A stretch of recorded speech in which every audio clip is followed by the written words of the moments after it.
Cake हा special Marathi रेसिपीजमध्ये आपल्या सर्वांचं खूप खूप स्वागत आहे। आणि आज आपण बनवणार आहोत 2 टायर केक।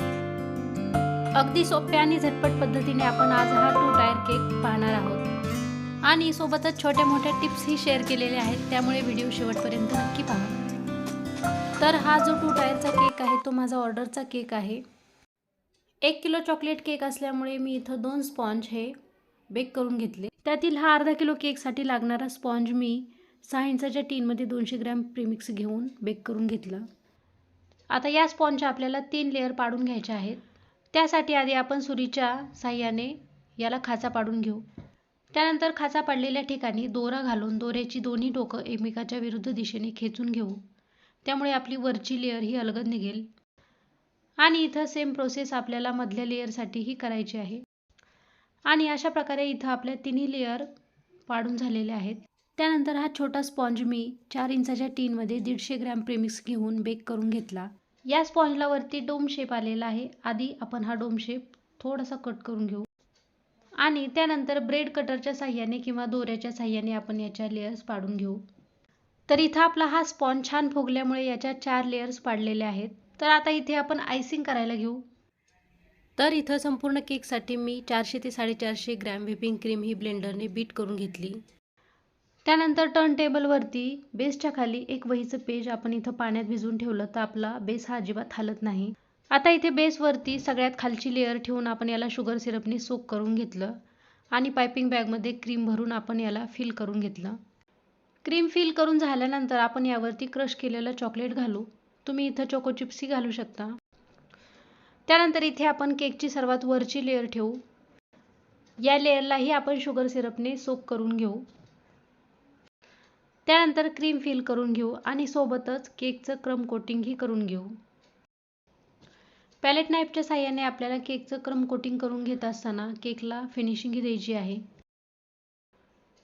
त्यानंतर यावरती क्रश केलेलं चॉकलेट घालू आणि इथे आता आपण लेयर्स कट करत असताना जी मधली लेयर होती ती आता आपण इथं सगळ्यात वरती ठेवू।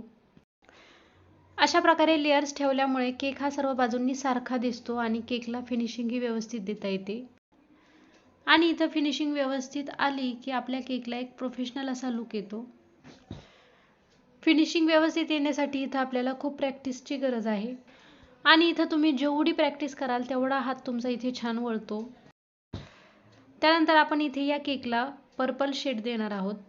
तर इथं आधी आपण छोट्या स्पॉन्जसाठी लागणारी व्हाईट क्रीम ही काढून ठेवली आणि त्यानंतर उरलेल्या क्रीममध्ये आपण पर्पल शेडचे 2 ते 3 थेंब घालून याला व्यवस्थित मिक्स करून घेऊ। आणि त्यानंतर तयार झालेला हा पर्पल शेड आपण पायपिंग बॅगमध्ये भरून संपूर्ण केक याने फिल करून घेऊ।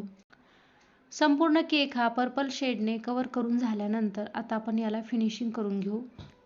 फिनिशिंग करत असताना एक्स्ट्राची क्रीम आपल्याला इथं काढून घ्यायची आहे।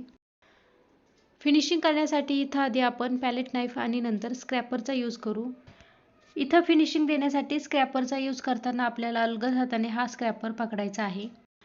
त्यानंतर पॅलेट नाईफच्या मदतीने वरच्या एजेस ही आपण प्लेन करून घेऊ। फिनिशिंग करून झाल्यानंतर आपण केकच्या वरच्या बाजूला पॅलेट नाईफच्या मदतीने रँडमली डिझाईन काढू किंवा प्लेन ही ठेवू शकतो। त्यानंतर केकच्या साईडला आपण ब्रशच्या साहाय्यानेही अशा प्रकारे रँडमली डिझाईन काढून घेऊ। आणि इथं अशा प्रकारे या केकचं फिनिशिंग इथं कंप्लीट झालेलं आहे। आता आपण याला 2 ते 3 तासांसाठी फ्रीझरमध्ये छान सेट होण्यासाठी ठेवून देऊ। त्यानंतर आता इथे आपण हा छोटा केक आयसिंग करण्यासाठी घेऊ आणि सेम प्रोसेस आपण यालाही करू। शुगर सिरपने आपण सगळ्यात आधी खालची लेयर सोक करून घेऊ। त्यानंतर पायपिंग बॅगच्या साहाय्याने क्रीम फिल करून यावरती क्रश केलेलं चॉकलेट घालू। त्यानंतर इथं केकची दुसरी लेयर ठेवू आणि यालाही शुगर सिरपने सोक करून यावरती पायपिंग बॅगने क्रीम फिल करून घेऊ। त्यानंतर क्रश केलेलं चॉकलेट घालू। त्यानंतर इथं केकची सर्वात वरची लेयर आपण 3ऱ्या नंबरला ठेवू आणि यालाही शुगर सिरपने सोक करून घेऊ। क्रीम फिल करून सोबतच क्रम कोटिंग ही करून घेऊ। आता इथे आपण या केकला फिनिशिंग देऊच त्यासोबत केकला लागलेल्या सर्व साहित्याचं प्रमाण बघू। इथे आपण मोठा स्पॉन्ज हा 200 ग्रॅम प्रीमिक्सचा आणि छोटा स्पॉन्ज हा 150 ग्रॅम प्रीमिक्सचा म्हणजेच टोटल 350 ग्रॅम प्रीमिक्स इथं आपण यूज केलं। आणि इथं 350 ग्रॅम प्रेमिक्ससाठी आपण इथं 400 ते 450 ग्रॅम व्हिपिंग क्रीम ही बीट करून घेतली. इथं व्हिपिंग क्रीमचं प्रमाण हे कमी जास्त होऊ शकतं.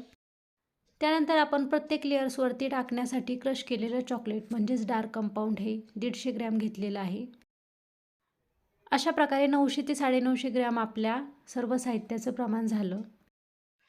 त्यानंतर आपण इथे यूज केलेलं शुगर सिरप आणि बाकीचं केकचं डेकोरेशन हे थोडंफार 50 ग्रॅमच्या आसपास हे भरतंच. त्यामुळे वजनामध्ये कमी नाही पण थोडाफार जास्तच आपला केक हा भरतो. त्यामुळे आपण हा केक 700 ते 750 किलो सहजपणे विकू शकतो.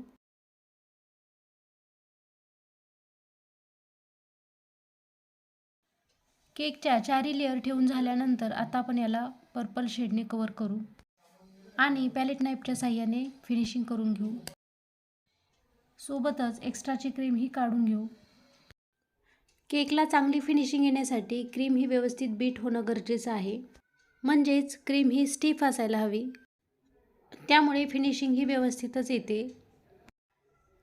उन्हाळ्यामध्ये बऱ्याच वेळा क्रीम ही लगेचच मेल्ट होते. त्यामुळे केकला फिनिशिंग देणं कठीण होतं आणि केक सेट व्हायलाही फार वेळ लागतो. हिवाळ्यात सहसा हा प्रॉब्लेम होत नाही. पण तरीही फिनिशिंग चांगली येण्यासाठी क्रीम ही व्यवस्थित बीट होणं गरजेचं आहे. त्यामुळे नेहमी प्रीमियम म्हणजे चांगल्या क्वालिटीचीच क्रीम वापरावी. त्यानंतर आता इथे आपल्या या केकची ही फिनिशिंग करून झालेली आहे. आता आपण ब्रशच्या साहाय्याने रँडमली साईडला डिझाईन काढून घेऊ. त्यानंतर केकच्या वरच्या बाजूलाही ब्रशच्या साहाय्याने आपण डिझाईन काढू. आणि अशा प्रकारे इथं आपला हाही केक तयार झालेला आहे. आता आपण यालाही 2 तासासाठी फ्रीजमध्ये सेट होण्यासाठी ठेवून देऊ.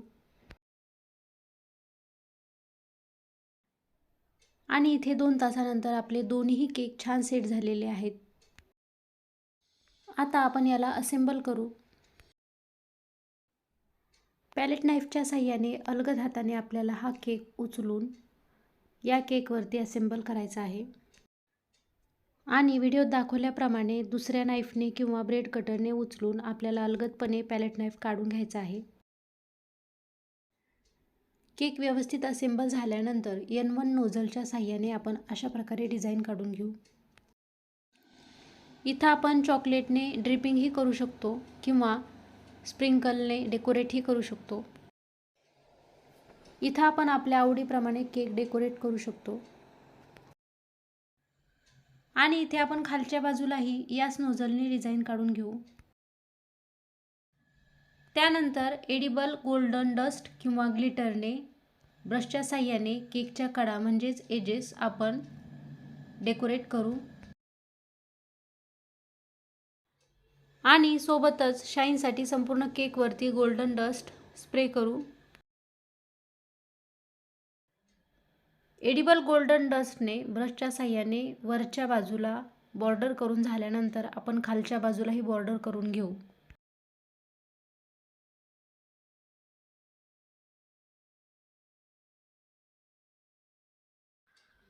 त्यानंतर केकवरती गोल्डन एडिबल फ्लेक्स ही लावू.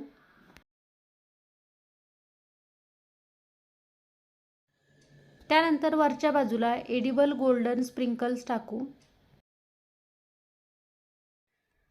आवडीनुसार आपण केक इथं डेकोरेट करू शकतो. गोल्डन स्प्रिंकल ऐवजी आपण इथं कलरफुल स्प्रिंकल देखील टाकू शकतो. त्यानंतर केकला अजून डेकोरेट करण्यासाठी आपण इथं बटरफ्लाईज लावू. आपण इथं केकला डेकोरेट करण्यासाठी ज्या बटरफ्लायचा उपयोग केला आहे त्या नॉन एडिबल आहेत. आपण इथं एडिबल बटरफ्लायज देखील लावू शकतो. केक डेकोरेट करण्यासाठी आपण इथं फक्त 4 ते 5 बटरफ्लायचाच उपयोग करू. आणि अशा प्रकारे आपल्या केकचं डेकोरेशन कंप्लीट झालेलं आहे.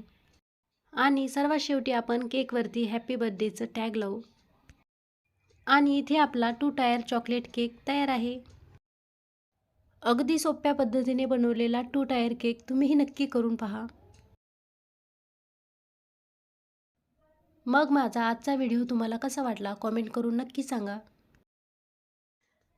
आणि व्हिडिओ आवडला असेल तर लाईक, शेअर आणि सबस्क्राईब करायला विसरू नका. आणि हो, बाजूलाच असलेलं बेल आयकनही नक्की दाबा, जेणेकरून माझ्या प्रत्येक व्हिडिओचं नोटिफिकेशन तुम्हाला सगळ्यात आधी मिळेल. पुन्हा भेटूयात पुढच्या रेसिपीसह. तोपर्यंत नमस्कार.